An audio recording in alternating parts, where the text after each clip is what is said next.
ऐसे literature background होने से और इस तरफ का कमीशन को हेड करना, उसको आप इस तरफ का कमीशन में आपको इस तरफ का चेयरमैनशिप मिलना, तो कितना हेल्पफुल होता है सर? आपको भी पता है कि जो लिखने वाला होता है वो संवेदनशील होता है, तो ये जो सारे काम होते हैं,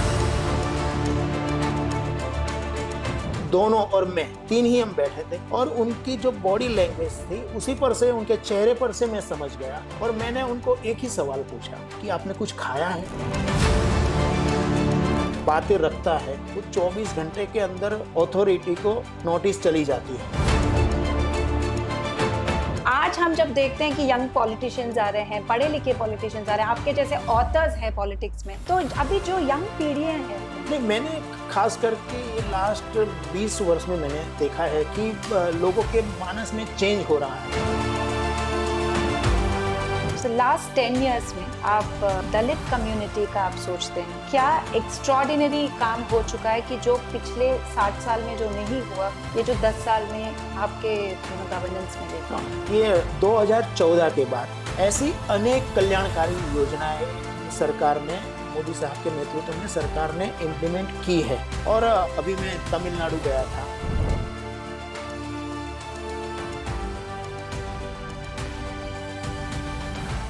सर नमस्ते, first of all thank you so much sir, आपने अपना इतने बिजी स्केड्यूल में हमारे लिए टाइम निकाल के दिए हैं। We are very very happy.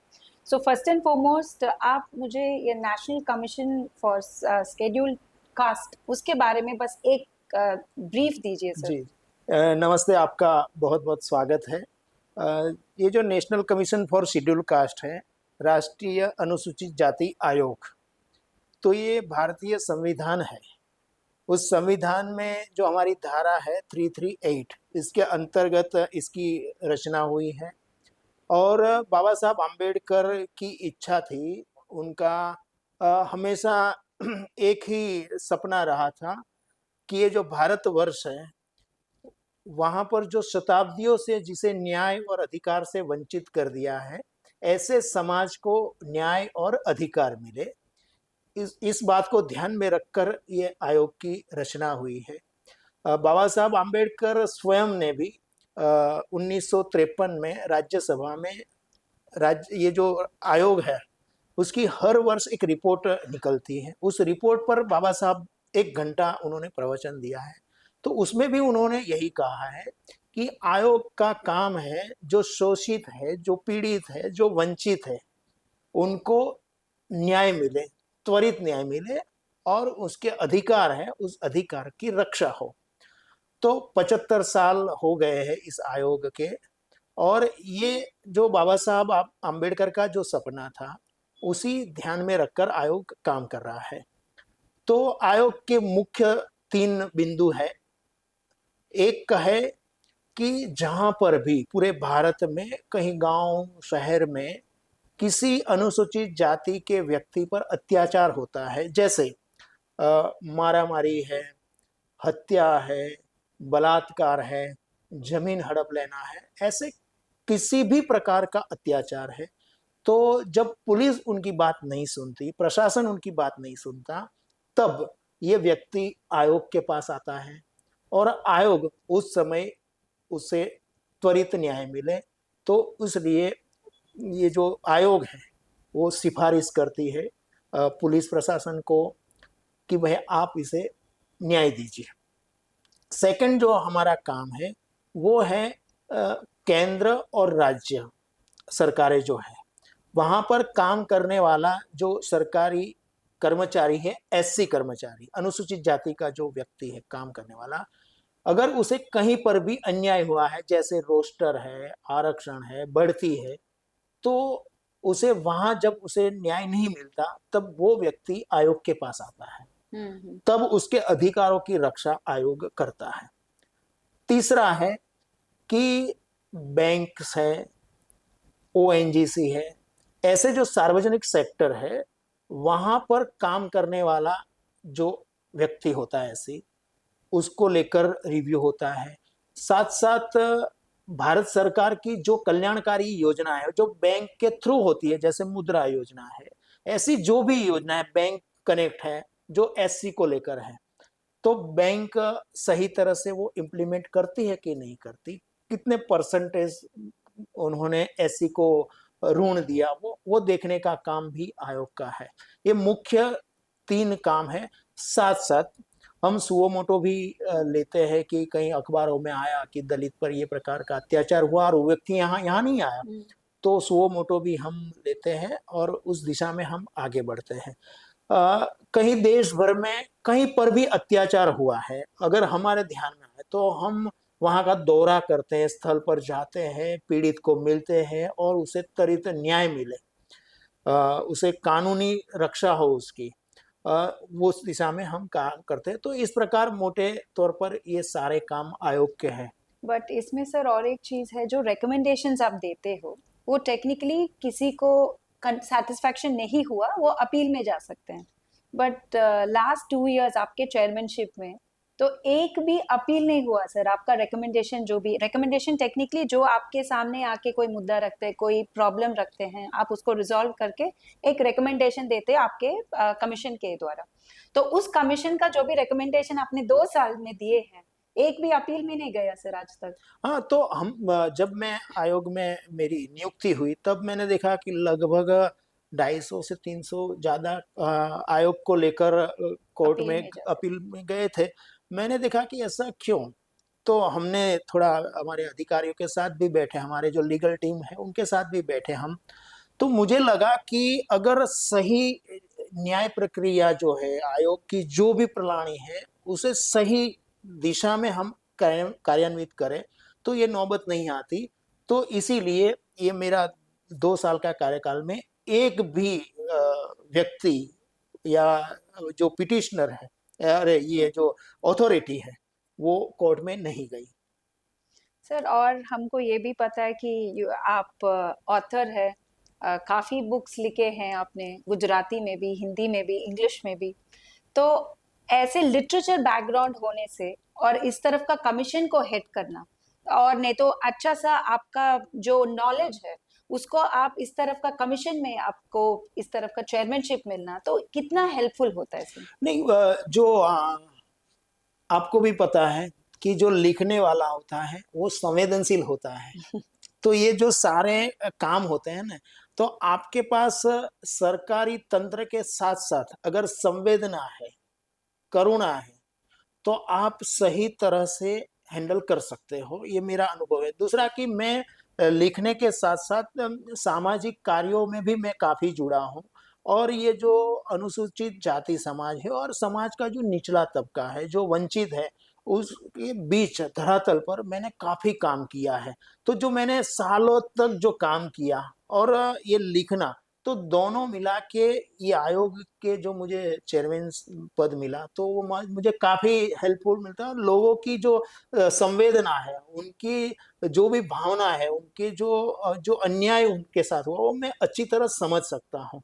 मैं आपको एक उदाहरण बताऊं कि अगर सही तरह से हम काम करें तो कैसा रिजल्ट मिलता है। एक बार वायरलेस सेट पर एक मैसेज स्प्रेड हुआ कि हम आयोग की ऑफिस के सामने आत्मदाह करेंगे। ओ। अब स्वाभाविक है कि पुलिस भी डरी हुई थी। तो वो जो आत्मदाह जिन्होंने धमकी दी थी वो पूना से आने वाले थे। तो अच्छा। यहाँ रेलवे स्टेशन पर वो उतरे तो तुरंत पुलिस ने उनको डिटेक्ट कर लिया और यहाँ लेकर आए उनको। तो मेरी केबिन में लेके आए, तो मैंने पुलिस वालों को कहा कि आप बाहर बैठिए, मैं उनके साथ बातचीत करता हूँ। तो पुलिस थोड़ी घबराई कि यहाँ कुछ कर दे। तो मैंने कहा कि आप मुझ पर भरोसा रखिए, मैं बात करता हूँ उनसे, आप बाहर बैठिए। तो वो लगभग 70 ईयर की बूढ़ी माँ थी और उनका एक 40 साल का लड़का था। दोनों और मैं, 3 ही हम बैठे थे, और उनकी जो बॉडी लैंग्वेज थी उसी पर से, उनके चेहरे पर से मैं समझ गया। और मैंने उनको एक ही सवाल पूछा कि आपने कुछ खाया है। मैंने ये नहीं पूछा कि आपकी तकलीफ क्या है, आपने क्यों ऐसी धमकी दी, मगर मैंने पहला ही सवाल ये पूछा कि आपने कुछ खाया है। तो उन्होंने कुछ खाया नहीं था, 24 घंटे थे। तो सबसे पहले हमने खाना मंगवाया, उनको खाना खिलाया, चाय पिलाई। थोड़ी देर बाद मैंने उनको पूछा कि आपकी क्या तकलीफ है। तो उनका जो फ्रस्ट्रेशन था वो 50% तो ऐसे ही कम हो जी। गया। और बाद में उनकी जो भी तकलीफ थी, उनकी जो जमीन थी, वो दबंगों ने हथिया ली थी, उस दिशा में हमने कार्यवाही की, और जो परिवार ऐसा फ्रस्ट्रेशन में आया था वो बड़े आराम से, शांति से, एक भरोसा से। सुकून लेकर और एक विश्वास भरोसा लेके वो गया। तो ऐसे एक नहीं, ऐसे अनेक उदाहरण मैं आपको बता सकता हूं कि अगर हम ये जो सरकार के जो तौर तरीके हैं वो और अपनी जो हृदय की जो संवेदना है, दोनों मिला के अगर काम करें तो जरूर न्याय मिलता है और उसे संतोष भी होता है। सही बात। सर, ये खास करके शेड्यूल्ड ट्राइब्स हो, शेड्यूल्ड कास्ट हो, तो अनफॉर्चुनेटली वो अभी भी उनका राइट्स के लिए तो झगड़ना ही पड़ता है, they have to fight for their rights. तो सच बीइंग द केस, उनका जो भी भरोसा है सिस्टम में, सब कुछ खो जाते हैं और बहुत वल्नरेबल हो जाते हैं, और अनफॉर्चुनेटली उनका पढ़ाई का भी एक्सपोजर कम हो जाते हैं, तो वो इमोशनली बॉन्डिंग से ही उनका जो भी आगे जीवन है वैसे होते हैं। तो उनका जब भी एक चैलेंज होता है सर, तो they don't know where to go. तो और गवर्नमेंट और इस तरफ का कमीशन ही उनके एक भरोसा रहते हैं। बट हर पर्सन को आप कैसे एड्रेस कर सकते हो सर, क्योंकि सब अनेक कंप्लेन्स हो सकता है, thousands of people will have their own problems, but हर चीज को आप कैसे एड्रेस कर पाएंगे सर, और उनका भरोसा आप कैसे रखते हो कि आपका कोई अन्याय हो रहा है तो हमारे पास आ जाइएगा, हम ध्यान देंगे आप। एक तो हमारा पोर्टल भी है, दूसरा पोस्ट के माध्यम से भी, दूसरा हमारा एक व्हाट्सएप नंबर भी है। तो सब हमारी लाइन है ये खुली है, और लोग यहाँ पर आते हैं, अपनी जो भी वेदना संवेदना है वो लेके यहाँ पर आते हैं। और दूसरा कि हम 24 घंटे के अंदर जो अथॉरिटी है उसे, जो पिटिशनर हमें जो उसकी जो बातें रखता है, वो 24 घंटे के अंदर अथॉरिटी को नोटिस चली जाती है। तो उसे एक भरोसा लगता है कि मुझे यहाँ न्याय मिलेगा। और इसी तरह हमने लगभग पहले ऐसा होता था कि एक साल में 8,000, 5,000, 10,000 केसेस क्लोज होते थे। ये मेरा दूसरा थर्ड शुरू हुआ है। 2 वर्ष में हमने 44,000 केसेस क्लोज किए। अभी और शायद 1.5 महीने के अंदर और 20,000 केस क्लोज करेंगे हम। तो मतलब रिजॉल्व करके मतलब ये क्लोज कर रहे हैं। हिस्टोरिकल घटना है ये नहीं, आयोग के क्लोज करने इतिहास में। का मतलब ये है कि आप रिजॉल्व करके हाँ उसको खत्म करेंगे। हाँ हाँ हाँ। हाँ हाँ। तो ये आयोग बना तब से लेकर ये हिस्ट्री है अच्छा। कि इतने मतलब कम समय में इतने केसेस क्लोज हुए। तो उसे भरोसा है कि भाई यहाँ न्याय मिलेगा। दूसरा कि हम लगभग हमारा 90% हमारी जो नोटिस जाती है उसी से काम हो जाता है। अच्छा। हाँ। तो इसके और दूसरा मैंने एक बात देखी है कि खास करके हमारे जो प्रधानमंत्री मोदी साहब हैं, उनकी जो ये समाज का जो निचले तबका है, खास करके अनुसूचित जाति जनजाति समाज है, उनके प्रति उनका जो एक भाव है, उनका दृष्टिकोण है, और उनको कैसे उनको हेल्प बने, इस प्रकार की उनकी जो एक काम करने की शैली है, तो उसका रिफ्लेक्ट यहाँ पर भी है कि लोगों को एक लगा है कि आयोग में अब न्याय मिलेगा हमें, तो लोग यहाँ आते हैं और उसे न्याय मिलता है। सर, और अभी यंगस्टर्स पॉलिटिक्स आने का अभी माहौल है। I think the ground is ready for taking more youngsters. तो जो यंगर जनरेशन है, तो ये फॉरगेट अबाउट ये national commission for scheduled cast को छोड़ के इन जनरल आपको यंगस्टर्स को कुछ बोलना है कि पॉलिटिक्स किस तरीके का जगह है। क्योंकि सर, हमने जब पहले पहले पॉलिटिक्स बचपन में सुने थे तो पॉलिटिक्स बहुत गंदा जगह है, जो पढ़े लिखे वाले का जगह है नहीं। तो मैं पॉलिटिकल साइंस स्टूडेंट हूँ, मेरे पापा बहुत हैरान हो गए कि पॉलिटिकल साइंस क्यों पढ़ना है, कुछ और पढ़ना चाहिए, लड़की होके तो पॉलिटिकल साइंस नहीं पढ़ना चाहिए। तो this is the place we grew. आज हम जब देखते हैं कि यंग पॉलिटिशियंस आ रहे हैं, पढ़े लिखे पॉलिटिशियंस आ रहे हैं, आपके जैसे ऑथर्स हैं पॉलिटिक्स में, तो अभी जो यंग पीढ़ियां हैं, जो उनको लगता है कि नहीं पॉलिटिक्स में हमको भी एक हमारा भी आवाज पहुंचना चाहिए, उनके लिए अब क्या बोलना चाहिए? नहीं, मैंने खास करके ये लास्ट 20 वर्ष में मैंने देखा है कि लोगों के मानस में चेंज हो रहा है। अब ऐसा नहीं है कि पॉलिटिक्स ऐसा है वैसा है, ऐसा नहीं है। और खास करके जो यंग जनरेशन है उनका दृष्टिकोण बदल गया है। और मैं पूरे देश भर में घूमता हूँ, तो ऐसी अच्छी अच्छी डिग्री वाले युवा पॉलिटिक्स में आ रहे हैं। तो इसका कारण ये भी है कि उनको लगता है कि मुझे कुछ करना है, तो ये रास्ता भी एक है माध्यम कि लोगों की सेवा कर सकता हूँ, देश की सेवा कर सकता हूँ और लोगों के जो भी सपने हैं उसे मैं पूरा कर सकता हूँ, ये मैंने देखा है। दूसरा मैंने ये भी देखा देश भर में जब मैं घूमता हूँ तो खास करके जो ये अनुसूचित जाति के जो यंग लड़के हैं उनके अंदर मैंने दो बातें देखी है। एक है कि भारत सरकार की जो योजना है उसका लाभ लेके अपने पैरों पे कैसे खड़ा रहना है, अपना खुद का व्यवसाय कैसे शुरू करना है, एक तो मैंने वो देखा। दूसरा मैंने देखा कि पॉलिटिक्स में जाना है तो बस ऐसे ही चले जाना है, ऐसा नहीं है, कुछ सपने लेकर वो जा रहा है। तो ये दो बातें मैंने देखी हैं और खासकर मैं युवाओं को ये भी देखता हूँ, मैं कहता हूँ कि भाई आप पॉलिटिक्स में जाओ या सार्वजनिक क्षेत्र में कुछ काम करने के लिए जाओ तो आप अगर आपके हृदय में एक करुणा का भाव है, जैसे तथागत बुद्ध ने कहा था कि अगर आपके हृदय में करुणा है, संवेदना है, वेदना है, तो आप बहुत अच्छी तरह लोगों के जो भी प्रश्न है, कोई भी प्रश्न होगा, आप बहुत अच्छी तरह समझ सकोगे और आप समाज के साथ साथ राष्ट्र का भी कल्याण कर सकोगे। जी और बाबा साहब ने भी यही कहा है। जी जी जी उन्होंने अपने जो कार्यकर्ता थे उनको यही कहा था कि भाई आप केवल माला पहनने के लिए, अपना जय जयकार करने के लिए मत आइए। सर, एक जो क्वेश्चन है, मैं काफी पॉलिटिकल जो स्पीयर में है उनसे भी मैं पूछ रही हूँ, मैं आपसे भी ये पूछना चाहती हूँ। सर, पॉलिटिक्स में जब यंगस्टर्स जाते हैं तो उनका बहुत important phase of time politics में चला जाता है, तो उनका फिनेंशियल स्टेबिलिटी नहीं होते हैं।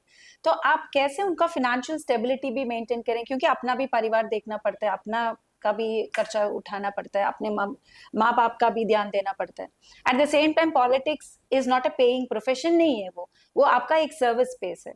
तो उस तरफ का जो युवा है, जो वो पॉलिटिक्स में जाने के लिए इसीलिए उनके घर में नहीं जाने देते हैं, क्योंकि फिर उनका फ्यूचर नहीं है, उनका कोई फिनेंशियल सिक्योरिटी नहीं है। तो उसमें आपको क्या बोलना है सर? नहीं, वो उसमें अगर आप जैसे बाबा साहब ने एक बहुत अच्छा उन्होंने कहा था कि जब आप पढ़ते हो तब आप पॉलिटिक्स मत करो हम्म या ऐसे कोई आंदोलन में भी भाग मत लो। हम्म एक बार आपके पैरों पे खड़े हो जाओ और बाद में आप सार्वजनिक क्षेत्र में आइए। हम्म तो यही पॉलिटिक्स में भी यही है। लोगों के एक मानस में ऐसा है कि पॉलिटिक्स मतलब कि पैसा, चमक दमक, वास्तव में ऐसा नहीं है। मैंने ऐसे सैकड़ों कार्यकर्ता देखे हैं, सैकड़ों लोगों को देखा है कि वो प्रामाणिकता से और कठोर परिश्रम से वो आज भी काम करते हैं। जी। तो ये रास्ता है। ऐसा नहीं है कि आपके पास बहुत पैसे है, गाड़ी है, बंगला है, तभी आप पॉलिटिक्स कर सकते हैं, ऐसा नहीं है। ये सोच है बस। हाँ हाँ। बस मतलब फॉर द नेशन, आपको देश को कुछ देने का सोच है तो तो फिर अपने वही आप काफी रास्ता है। निकलता है। सही बात है। सर, और ये जो नेशनल म्यूजियम जो खुले हैं, प्राइम मिनिस्टर का नेशनल म्यूजियम, तो उनको मतलब I had the opportunity of seeing it last year and it was beautifully done. और फिर मुझे पता चला कि आप भी उस कमिटी में एक मेंबर थे जब वो एंटायर म्यूजियम वाज रिनोवेटेड। और उनका क्लास ऐसा है सर, जैसे लंदन का जो कोई भी आप यूएस में जो भी आप उनका म्यूजियम्स देखते हो, प्राइम मिनिस्टर्स का म्यूजियम, उसका स्टेचर, उनका स्टैंडर्ड में आप लेके आए हो। हाँ। प्लीज उसके बारे में कुछ बोलिए ये सर। जो प्राइम मिनिस्टर म्यूजियम है वो हमारे माननीय प्रधानमंत्री नरेंद्र भाई मोदी जी की जो उनकी संकल्पना है वही आपको वहाँ रिफ्लेक्ट आपको दिखाई देगा। पहले तो ऐसा वहाँ कुछ था ही नहीं। जी 2014 के पहले तो कुछ नहीं था। जी मगर बाद में उनको लगा कि आप ये हर नेता को सीखने जैसी बात है ये अपने प्रधानमंत्री जी से कि पॉजिटिविटी, सकारात्मक एक रास्ता हो सकता है, वहां आपको देखने को मिलेगा जी। कि वहां ऐसा नहीं है कि एक दो प्रधानमंत्री ने ही एक राष्ट्र के लिए काम किया, ऐसा नहीं है। करेक्ट। हर प्रधानमंत्री ने, चाहे उनका कार्यकाल छोटा होगा जी मगर उसने भी कुछ न कुछ तो योगदान दिया है काम करने, अपना काम करके। तो वहां पर हर प्रधानमंत्री ने जो भी अपने कार्यकाल में काम किया वो बहुत अच्छी तरह वहां आपको देखने को मिलेगा, हर जी प्रधानमंत्री का। जी मान लो कि चंद्रशेखर जी हमारे प्रधानमंत्री थे, अब उनका कार्यकाल केवल 6 महीने का। जी। उसके बावजूद भी उनका कार्यकाल में क्या अच्छे काम हुए, हम्म। वो आपको वहां पर देखने को मिलेगा। जी तो जी। हर प्रधानमंत्री के बारे में, उनके जीवन के बारे में, उनके कार्य के बारे में वो वहां आपको देखने को मिला। साथ साथ मैं ये भी कहूंगा कि माननीय प्रधानमंत्री जी की सोच के कारण ही एक और म्यूजियम देखने जैसा है, आपको कभी समय मिले तो आप जरूर देखिए, और वो है बाबा साहब आम्बेडकर का, जहां पर उन्होंने अपनी अंतिम श्वास ली थी 26 अलीपुर रोड पर। ओह, वो म्यूजियम भी देखने जैसा है। अच्छा। वो भी अब देखिए आप कि 1956 में 6 दिसंबर को बाबा साहब ने अपना अंतिम श्वास छोड़ा। तब उनके जो धर्मपत्नी थी सविता अंबेडकर जी, उनका सपना था कि जहां साहब, वो साहब बोलते थे कि साहब ने अंतिम सांस छोड़ी, वहां पर एक म्यूजियम बनना चाहिए। हम्म। तो उन्होंने उस समय की सरकार को अनेक पत्र लिखा हम्म। कि आप इस घर को म्यूजियम बनाएं, मगर सरकार ने जवाब तक नहीं दिया। जी। उस समय के जो अनुसूचित जाति के जो तथाकथित जो नेता बन बैठे थे, उनको लिखा, उन्होंने भी कुछ नहीं किया। मगर 1956 का जो सपना था वो 2014 के बाद पूरा हुआ। हम्म। और वो म्यूजियम भी देखने जैसा है कि बाबा साहब के विचार, उनका दर्शन, उनका कार्य सब आपको वहां देखने को मिलेगा। बहुत भव्य वो स्मारक वहां बना है। जी सर। सो लास्ट क्वेश्चन बस मैं ये पूछना चाह रही हूँ, सर लास्ट 10 इयर्स में आप दलित कम्युनिटी का आप सोचते हैं तो ये 10 इयर्स में क्या एक्स्ट्रॉर्डिनरी काम हो चुका है कि जो पिछले 60 साल में जो नहीं हुआ, ये जो 10 साल में आपके गवर्नेंस में लेके आए? तो एक तो ये 2014 के बाद ऐसी अनेक कल्याणकारी योजनाएं सरकार ने, मोदी साहब के नेतृत्व में सरकार ने इम्प्लीमेंट की है। मुद्रा योजनाएं हैं, ऐसी अनेक योजनाएं हैं कि मान लो दलित युवा को अगर अपने पैरों पे खड़ा होना है, अपना खुद का व्यवसाय शुरू करना है, तो उसके लिए रास्ता खुला है। अगर किसी को कृषि के लिए करना है तो उसके लिए उसका रास्ता है। अगर फॉरेन पढ़ने के लिए जाना है और अच्छी शिक्षा लेना है तो उसके लिए उसके रास्ते हैं। तो उसके लिए काफी अवसर है अभी, उसका लाभ भी ले रहे हैं दलित युवा। और अभी मैं तमिलनाडु गया था, तो वहां पर मुझे दो ऐसे युवा मिले अनुसूचित जाति के कि वो ये टी शर्ट बनाने की उनकी खुद की फैक्ट्री है, अच्छा। और वहां 600 कारीगर काम करते हैं। तो अच्छा। आप कल्पना करिए कि एक अनुसूचित जाति का लड़का जी खुद की फैक्ट्री है और उस फैक्ट्री के अंदर 600 कारीगर काम करते हैं। जी तो ऐसा नहीं कि वो जॉब लेने के लिए घूमता है, वो जॉब देता भी है। जी। तो ऐसे अनेक जगह पर है। तो मुझे तो ऐसा लगता है कि ये जो अनुसूचित जाति का युवा है, अगर उसके जो भी सपने हैं, अगर संकल्प है, तो उसके लिए काफी अवसर है सरकार ने दिए हुए। आप आगे बढ़ो, और साथ साथ 2047 का जो विकसित भारत का सपना है, जी उसमें सबसे महत्वपूर्ण योगदान ये युवा दे सकते हैं, जी। और दे भी रहे हैं। जी वंडरफुल सर। तो आपसे मिलके बहुत अच्छा लगा। इनफैक्ट ये कमीशन के बारे में बहुत कुछ हमको भी सीखने मिला। तो आपका टाइम और आपके विचार और आपका सोच सब आगे बढ़ते रहे sir. Thank you so much for your time and your बहुत बहुत धन्यवाद, काइंडनेस। बहुत बहुत धन्यवाद। Thank you.